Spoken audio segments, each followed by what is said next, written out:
Hi, my name is Chris Moulton. I'm the owner of the Boardroom Game Cafe. So I've been playing hobby board games for about 7 years. A few friends and I were playing a lot of Risk for one summer, and one of them, we got a little bored with Risk, and he brought Settlers of Catan. It was just really fun, and it was unlike all the games I played growing up. I originally planned on opening a board game store, and then I kind of realized that that's a tough business, and I went to visit Toronto, and I saw Snakes and Lattes in Toronto, and I realized that the board game cafe atmosphere is just more fun to me. I've always liked being a host and having people over to play games, and this is sort of like being a host to the whole city, having people in to play games all the time. So I just love the atmosphere of people in the cafe and being able to expose all kinds of people to these new games. When I first considered opening this sort of business, I had read that turning your hobby into a business could ruin the hobby for you.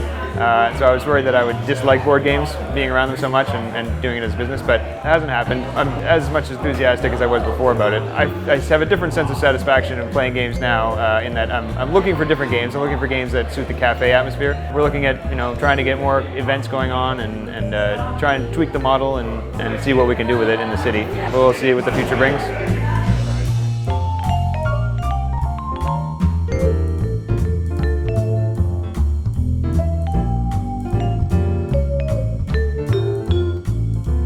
My name is John Gallant. I'm the retail manager for the Boardroom Game Cafe. I'm also one of our game bosses that can sit down with people and teach them new games from our library. I've been playing hobby games since about 2005, where I met up with some people at the University of British Columbia that played these crazy games that I had never heard of, like Puerto Rico and Power Grid, and that really snowballed once I moved back to the Maritimes. I was just like, I should probably buy some of those, and I did, and now it's kind of an addiction. One of the biggest challenges to teaching games to new people is their level of experience.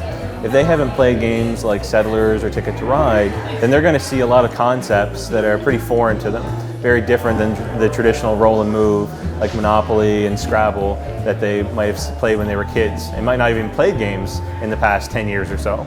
So using examples and getting people to play with the components, as I explained, tends to help overcome that barrier. There's a couple of things that are really satisfying to what I do in my role as a game boss to help explain new games to people. One is when you really nail the perfect recommendation for a gaming group. The other thing is we have a couple of regulars that come in now, and they had no experience with hobby gaming prior to coming to the boardroom. So I kind of shepherd them into this hobby, starting them out with Ticket to Ride and Settlers, and they've gone from our light strategy shelf to the heavy strategy shelf, and that was pretty satisfying to see this gamer growth.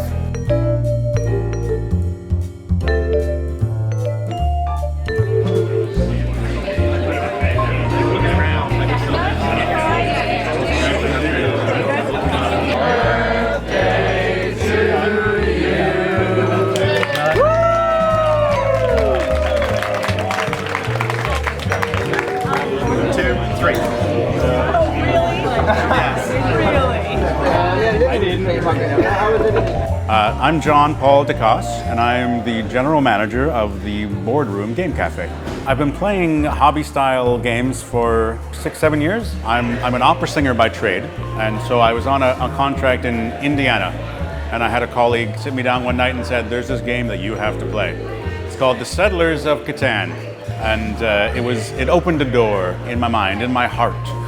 Made me realize that there was more out there than Monopoly and Risk. It drew me right in, and I was in a trap, which I still swim around in. My main responsibilities as manager here at the Boardroom Cafe, staffing and making sure that the employees are both effective and satisfied with what they're getting out of this job. So that's number one. Number two is making sure that all the things are in the fridge and that we always have beer to sell, we always have cheese to put on the sandwiches, and coffee, of course. If we run out of coffee, it's bad news. The most satisfying thing, of course, working in this sort of environment is the light bulb moment. Is that moment that I had myself several years ago, the first time I played Ticket to Ride, when collecting cards and playing the cards and all of the elements of the game come together, and suddenly you're like, awesome! And we all get to recreate those light bulb moments for other people on a daily, sometimes an hourly basis. I think really, when it comes down to it, nothing really can compare to that moment of sharing the games that I love and passing that passion on to somebody else.